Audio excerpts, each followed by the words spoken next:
Good morning. Good morning. Good Erev Shabbos. Special greetings to our soldiers at Fort Jackson. Everybody watching our video. This week, we discover the first anti-Semite in the Torah. It turns out to be Jacob's uncle, Laban. Now, in his efforts to escape his brother Esau's vow of revenge for stealing his blessing, Jacob has lit out for the territories on his way to seek shelter from his mother's brother, Laban. But it turns out that having escaped the frying pan, Jacob now finds himself in the fire.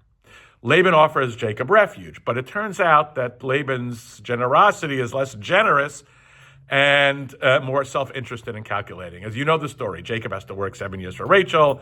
Then on the wedding night, he switches Rachel for Leah. So now to marry Rachel, he has to work another 7 years. And then when Joseph is born, Jacob tries to leave, and Laban protests, and Jacob has to work another 6 years and comes to the realization that the situation is just impossible.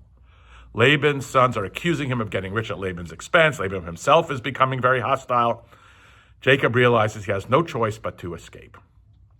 Laban then pursues him to force Jacob to return and live out the rest of his life as his unpaid laborer. He says to Jacob, "Those flocks are my flocks. Those children are my children. All you see is mine." See, Laban treats Jacob as his property, his slave. Jacob is not a person. In his eyes, Jacob has no rights, no independent existence. And Laban is outraged that Jacob maintains his dignity and his independence. And Jacob always finds a way of carrying on. He has been cheated of his wife, Rachel, so he works hard so he can marry her. He's been forced to work for nothing, but he uses his superior knowledge in order to be able to build his own flocks.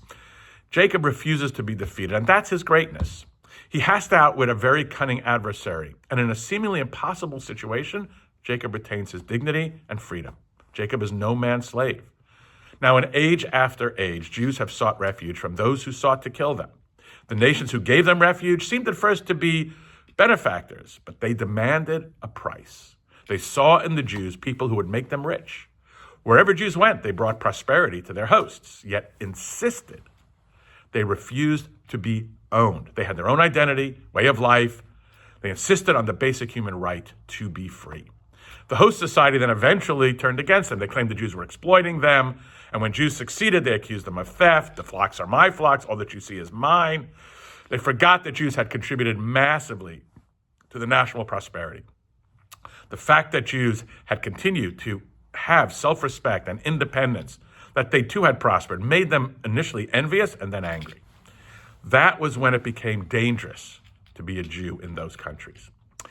Jacob refuses to define himself as a slave, someone else's property. He maintains an inner dignity and freedom. He contributes to other people's prosperity, but he defeats every effort to be exploited.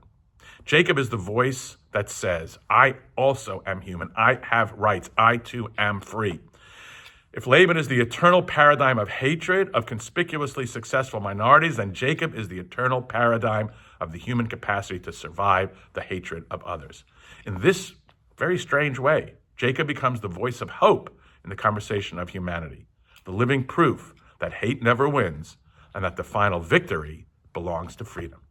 Have a wonderful Shabbat. Shabbat Shalom.